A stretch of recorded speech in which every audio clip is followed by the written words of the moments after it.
오늘 주신 하나님의 말씀은 야고보서 1장 19절에서 27절의 말씀입니다. 내 사랑하는 형제들아, 너희가 알지니 사람마다 듣기는 속히 하고 말하기는 더디하며 성내기도 더디하라. 사람이 성내는 것이 하나님의 의를 이루지 못함이라. 그러므로 모든 더러운 것과 넘치는 악을 내버리고 너희 영혼을 능히 구원할 바 마음에 심어진 말씀을 온유함으로 받으라. 너희는 말씀을 행하는 자가 되고 듣기만 하여 자신을 속이는 자가 되지 말라. 누구든지 말씀을 듣고 행하지 아니하면 그는 거울로 자기의 생긴 얼굴을 보는 사람과 같아서 제 자신을 보고 가서 그 모습이 어떠했는지를 곧 잊어버리거니와, 자유롭게 하는 온전한 율법을 들여다보고 있는 자는 듣고 잊어버리는 자가 아니요 실천하는 자니 이 사람은 그 행하는 일에 복을 받으리라. 누구든지 스스로 경건하다 생각하며 자기 혀를 재갈 물리지 아니하고 자기 마음을 속이면 이 사람의 경건은 헛것이라. 하나님 아버지 앞에서 정결하고 더러움이 없는 경건은 곧 고아와 과부를 그 환난 중에 돌보고 또 자기를 지켜 세속에 물들지 아니하는 그것이니라. 아멘.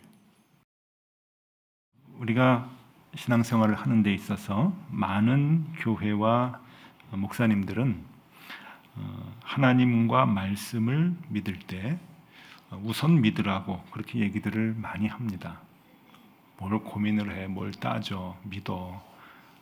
그렇고 이제 우선 믿음이 우선이다 그렇게 얘기를 많이 하는데, 여기에 대해서 교인들은 무턱대고 어떻게 믿느냐라고 반응들을 많이 합니다.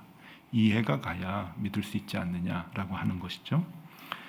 이해를 해야 믿을 수 있겠다라고 하는 것은 이성의 개입을 의미합니다. 그러니까 이성적으로 납득이 가면 믿을 수 있겠다라고 하는 것이죠.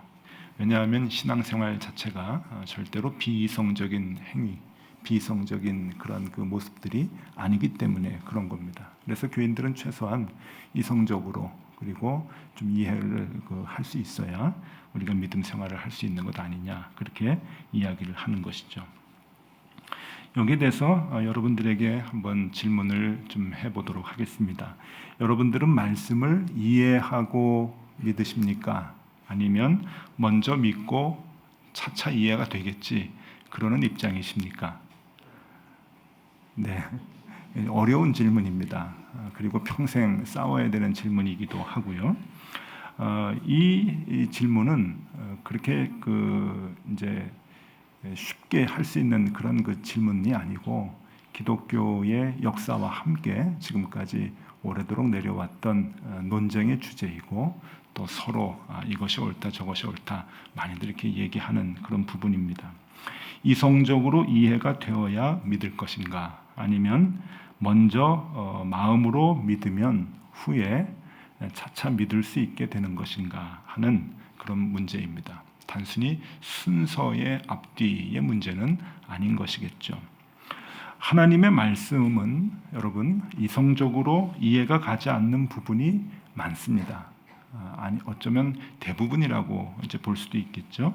그래서 모든 부분을 이해하고 믿는다라고 하는 것은 사실 불가능합니다. 예수님이 물 위로 걸어오셨습니다. 이게 이성적으로 이해가 가겠습니까? 동정녀 마리아가 아이를 낳았습니다. 이건 쉽게 이해가 될 수 없는 부분이고, 구약에 보면 이스라엘 백성들이 아모리 족속하고 싸울 때 태양이 멈춰섰다고 얘기합니다.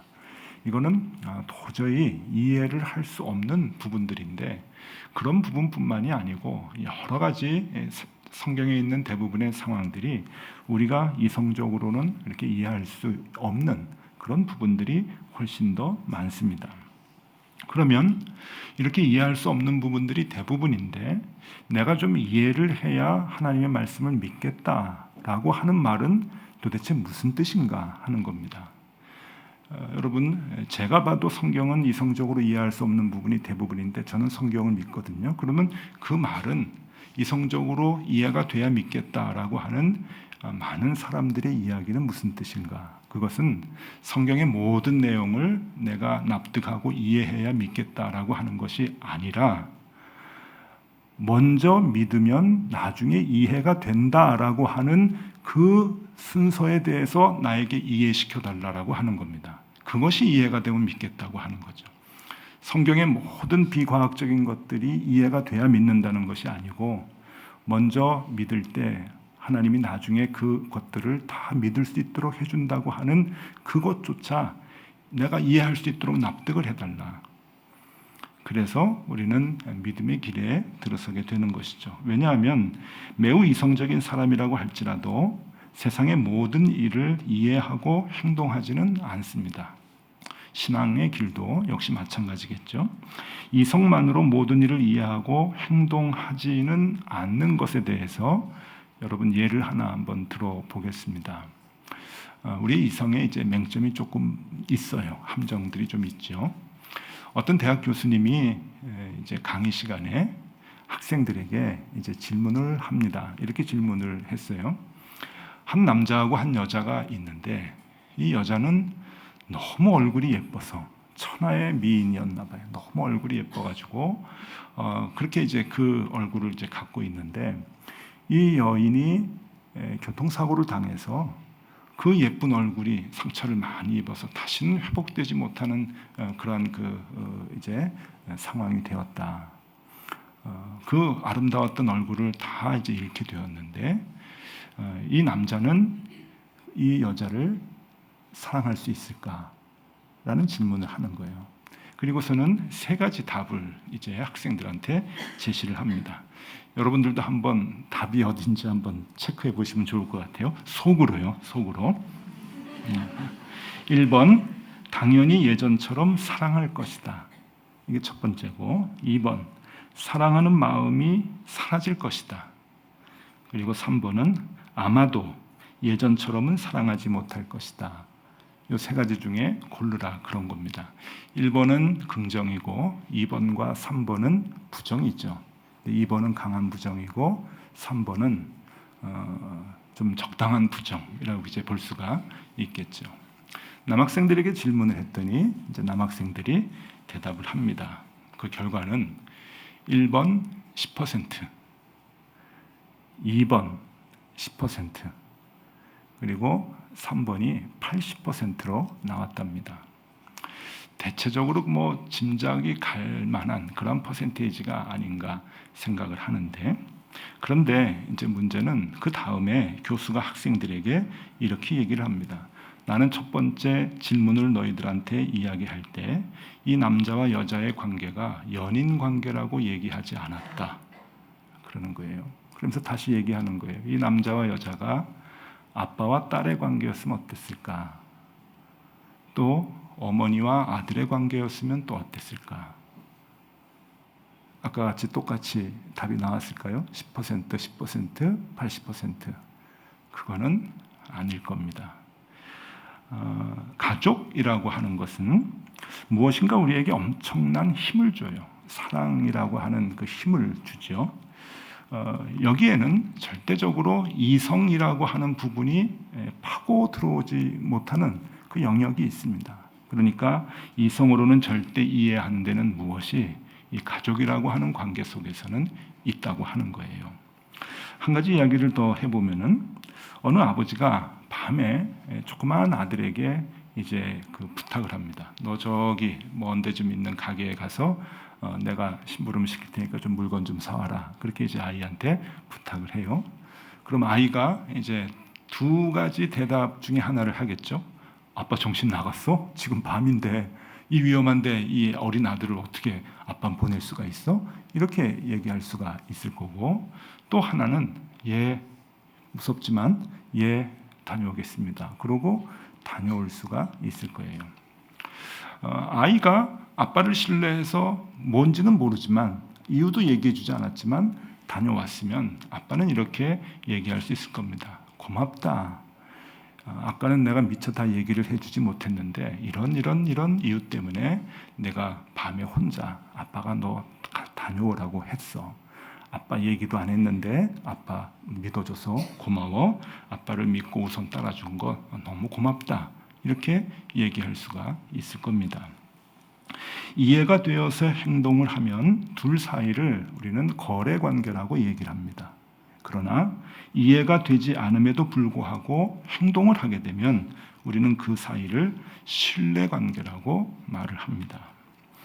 가장 큰 신뢰 관계의 시작은 뭐니 해도 여러분 핏줄입니다. 이 핏줄로 이어진 부모와 자녀와의 관계는 그 어떤 이성으로도 이해가 되지 않는 그러한 신뢰 관계가 있다고 하는 것이죠. 그래서 가끔 TV에서 나옵니다. 아주 흉악한 범죄자들이 나오는데 그 흉악한 범죄자를 할지라도 어머니는 그 자녀를 사랑하는 모습을 보일 수 있게 되죠. 왜 그렇습니까? 그건 핏줄이기 때문에, 부모와 자녀와의 관계이기 때문에 거기에서는 객관적으로 날카롭게 생각하는 이성이라고 하는 것이 자리할 수가 없는 것이기 때문입니다. 이스라엘 사람들은 예전이나 지금이나 오늘날의 정통 유대인들도 역시 마찬가지입니다. 유대인들 요즘에도 흰 옷 입고 이렇게 율법을 토라를 지키며 살아가는 유대인들이 있는데 옛날 구약 시대나 지금이나 이스라엘 사람들은 하나님의 계명을 준수하려고 무척 애를 씁니다. 때로는 역사적으로 보면 목숨과도 바꿀 만큼 하나님의 말씀을 지키는 것이죠. 그런데 우리가 분명히 알아야 될 것은 구약에서 또 성경에서 보는 이스라엘 사람들이 하나님의 말씀을 지키는 모습을 보면은 그것은 마음의 평안이나 물질적 축복을 얻기 위함이 절대 아니었습니다. 하나님의 계명을 지킴으로 그들이 얻고자 하는 것은 오직 하나, 부모와 자녀와의 관계를 더욱 굳건하게 만드는 것, 그거 하나였습니다. 아버지의 말씀이기 때문에 그냥 우리는 하나님이 아버지 되시니까 하나님의 말씀을 따른다라고 하는 그 이유 하나만으로 하나님의 말씀을 지키고 하나님의 말씀을 따르는 것입니다. 물질적 축복은 올 수도 있고 오지 않을 수도 있습니다. 또 마음의 평안도 얻을 수가 있고 얻지 않을 수도 있습니다. 그럼에도 불구하고 그들이 하나님의 말씀을 목숨과도 같이 지키는 것은 하나님은 나의 아버지라고 하는 정확한 인식이 있었기 때문입니다. 하나님이 나의 아버지라고 하는 그 믿음의 고백, 하나님이 나의 아버지라고 하는 그 관계의 확신이 우리를 하나님의 말씀을 듣게 하고 하나님의 말씀을 따르게 하는 유일한 요인이라고 하는 겁니다. 유대인들은 아주 문자적으로 아주 고집스럽게 하나님의 말씀을 지켜요. 그 중에 지금도 지키는 것이 돼지고기를 먹지 않습니다. 이 성경에 보면은 이제 레위기에도 나오고 민수기에도 나오고 그 이제 레위기 신명기에 이렇게 나오는데 돼지고기를 먹지 말라는 말씀이 이제 몇 번 나와요.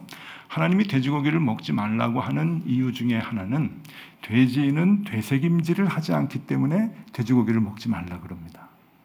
되새김질을 하는 것은 부정한 것이니까 먹으면 안 된다 그래요. 근데 되새김질 하는 게 왜 부정합니까? 왜 부정하죠? 몰라요. 신학자들도 여기에 대해서 명확하지는 않습니다. 그래서 유대인들도 특히 성경을 연구하는 토라가 이제 모세오경인데 토라를 연구하는 랍비들도 여러 가지 이야기들을 서로 이제 하는 거예요. 그 중에 이제 많이 얘기들 하는 것이 현대 신학자들도 마찬가지로 돼지고기는 동물성 지방이 많아서 건강에 좋지 않다. 의학적으로 이제 많이 증명이 되는 거죠. 그러니까 건강에 좋지 않으니까 옛날에 몰랐지만 하나님이 다 우리 자녀들을 생각하고 그래서 먹지 말라고 하셨을 것이다. 또 되새김질을 하는 짐승의 먹이는 사람이 먹는 것과 겹치지 않는다고 합니다. 그러니까 되새김질하는 동물들은 많이 키워도 사람이 먹는 양식이 줄어들지 않으니까 그건 괜찮고 되새김질을 하지 않는 돼지는 잡식이기 때문에 사람이 먹는 거를 다 먹는다는 거예요. 그래서 그거 많이 키우면 너희들이 힘들 것이다 라고 하는 하나님 아버지의 아주 그 섬세한 걱정이 그 안에 있을 것이다 라고 하는 이야기들도 합니다.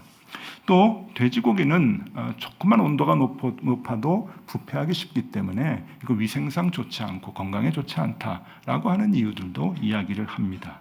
또 무분별한 도사를 줄여서 환경과 생태를 보존하는 일에 우리가 했어야 된다. 뭐 여러 가지 이야기들을 하는데 여러분 왜 돼지고기를 이스라엘 사람들이 유대인들이 먹질 않죠? 그리고 성경에서 옛날에 되새김질을 하지 않는 동물들은 부정한 것이니까 너희가 먹으면 안 된다. 이게 뭡니까? 여기에 대해서 유대교의 랍비들은 명확하게 이야기를 합니다. 유대인들은 지금도 그 코셔라고 하는 그 율법의 음식 규정을 자기네들이 정리를 해서 지금도 지킵니다. 먹어야 될 것, 먹지 않아야 될 것들, 그리고 안식일 어떻게 해야 될 것들, 그리고 음식에 대한 그 법을 코셔라고 따로 이렇게 규정을 하는데 돼지고기를 철저히 먹지 않죠. 혹시 주변에 이스라엘 사람들이나 이스라엘 사람들 좀 가까이 지내시는 분들 계시면 돼지고기 사주고 음식해주고 그러면은 당황을 합니다. 주면은 안 돼요.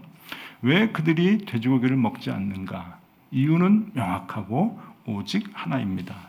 그들은 율법에 그렇게 기록이 되어져 있으니까 안 먹는다는 거예요. 그게 이유예요. 그들도 이렇게 얘기합니다. 하나님이 양고기를 먹지 말아라, 닭고기를 먹지 말아라 했으면 안 먹었을 거라고, 소를 먹지 말라고 했으면 안 먹었을 거라고.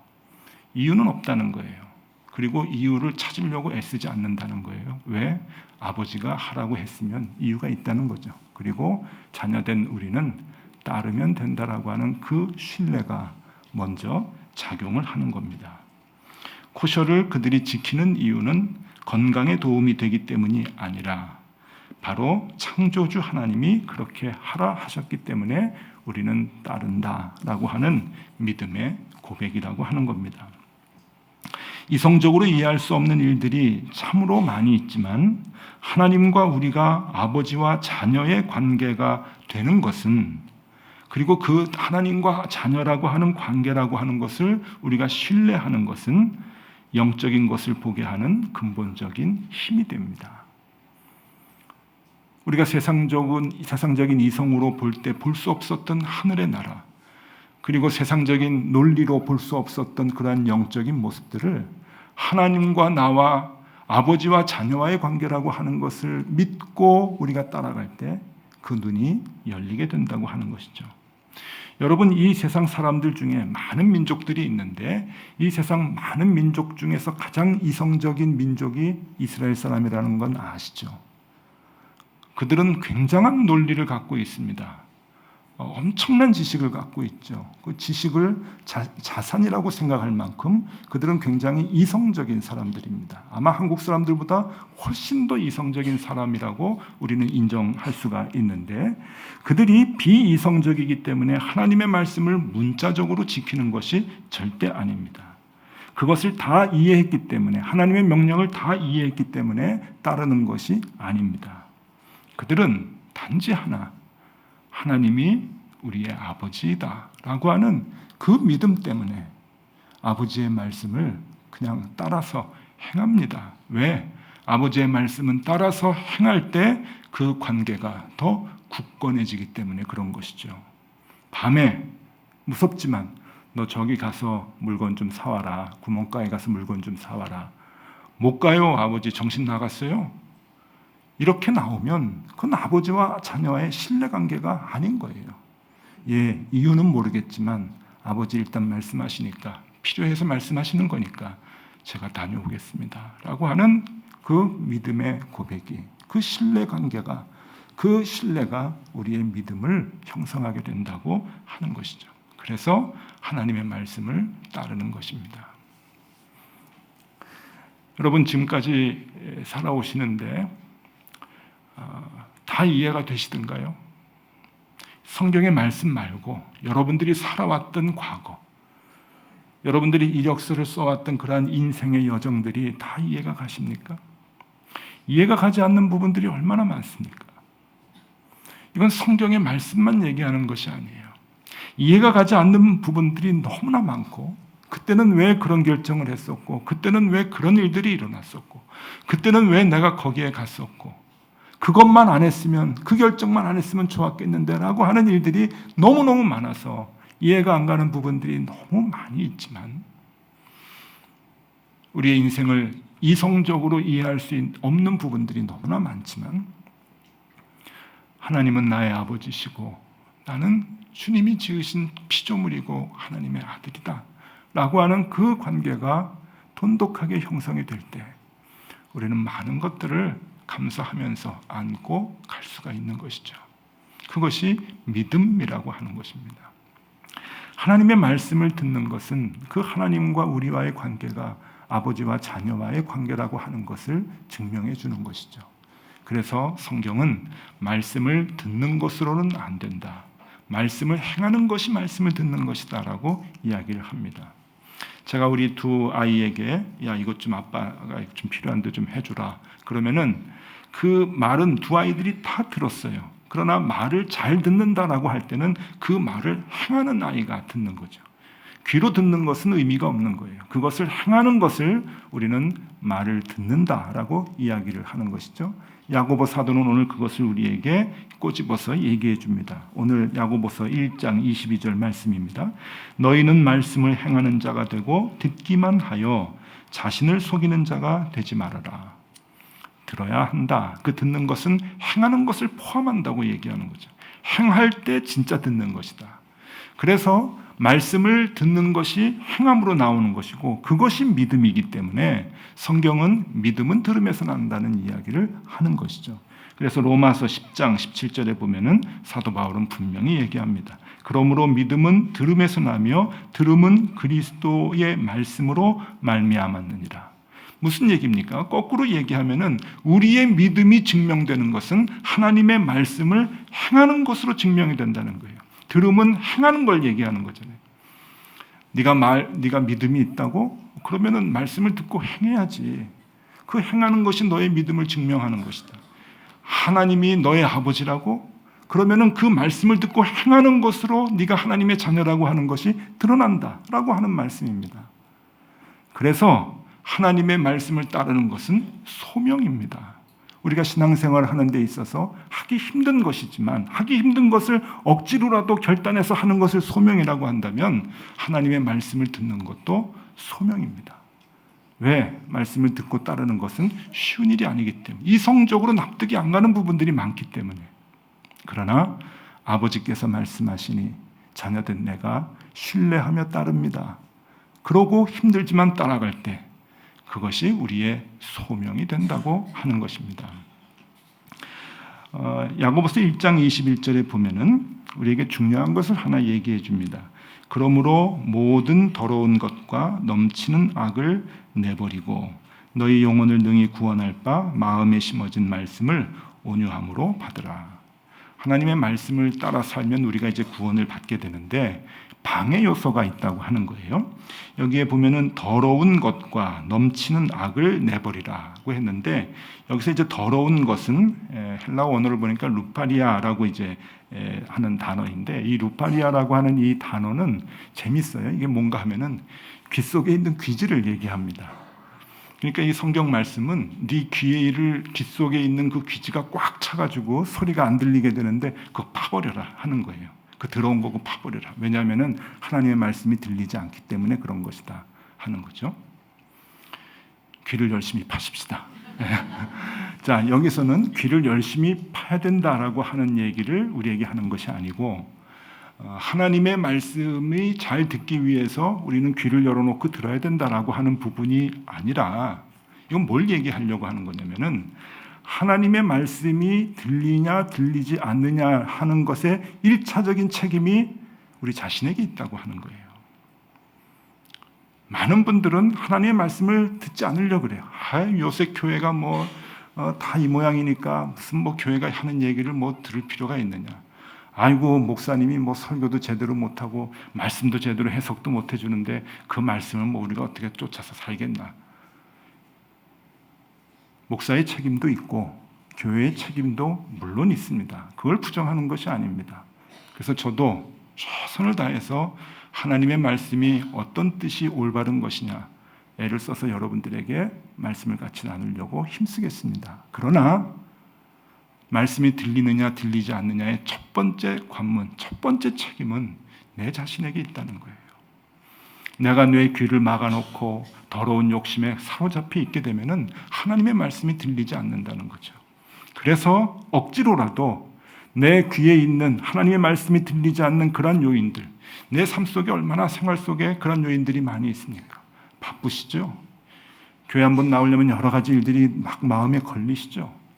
그래서 교회보다는 세상으로 쫓아가고 세상의 것들이 다 더 귀하다고 생각을 하고, 그리고 여러 가지 요인으로 인해서 말씀은 그렇게 필요가 없다고 생각하는 것이 우리의 마음이 일진데, 그런 것들을 이겨내는 거예요. 그런 것들을 이겨내면서 내가 매일매일 말씀을 펴고 말씀을 읽고 하나님의 말씀을 접하고, 그리고 교회 와서 예배하면서 하나님의 말씀을 또 접하고 하는 이 부분들이 쉬운 일이 아니지만 그 일에 최선을 다해서 애를 쓰는 것, 그래서 내가 하나님의 자녀라고 하는 것을 증명해 보이는 것, 소명입니다. 하기 힘든 일이기 때문에 우리가 해야 하는 소명이라고 하는 것이에요. 여러분, 우리가 그동안 상반기에 십계명도 배웠고 주기도문도 배웠습니다. 가장 큰 주제가 무엇입니까? 하나님은 우리의 아버지다. 하나님은 나의 아버지다. 그게 가장 중요한 메시지였잖아요. 십계명과 주기도문을 흐르는 하나의 메시지, 하나님은 나의 아버지이시다. 그러면 그 믿음의 고백이 우리에게 있다고 한다면 말씀을 듣고 행함으로 보여줘야 합니다. 말씀을 아버지라면서요, 그 아버지의 말씀을 신뢰관계 속에서 듣고 행할 때 우리는 하나님의 자녀가 비로소 되는 것이죠. 그럴 때 하나님께서는 우리에게 이런 약속을 하십니다. 오늘 23절, 25절 말씀입니다. 제가 읽어드립니다. 누구든지 말씀을 듣고 행하지 아니하면 그는 거울로 자기의 생긴 얼굴을 보는 사람과 같아서 제 자신을 보고 가서 그 모습이 어떠했는지를 곧 잊어버리거니와, 자유롭게 하는 온전한 율법을 들여다보고 있는 자는 듣고 잊어버리는 자가 아니요 실천하는 자니 이 사람은 그 행하는 일에 복을 받으리라. 다 이해가 되진 않지만 아버지이시니 내가 신뢰합니다. 그 신뢰의 관계로 주님의 말씀을 듣기를 애를 쓰고 들은 그 말씀대로 행하기를 애를 쓴다면 하나님께서 우리를 복의 길로, 구원의 길로 인도해 주신다라고 하는 겁니다. 지금껏 살아왔던 모든 인생의 여정이 다 이해가 되지 않아도 하나님이 나의 아버지시니 하나님이 인도해 주셨음을 신뢰하며 또 주님의 인도를 의지하고 걸어갈 때 하나님은 우리를 구원의 길로 그리고 복의 길로 이끌어 주실 것입니다. 그 하나님의 말씀을 듣고 행하는 것이 저와 여러분들의 소명이 될 수 있기를 간절히 바랍니다. 기도하겠습니다. 하나님은 나의 아버지이십니다. 그것 하나면 충분합니다. 아버지이시기에 아버지를 신뢰하게 하시고 그것이 우리의 믿음이 되게 하여 주시옵소서.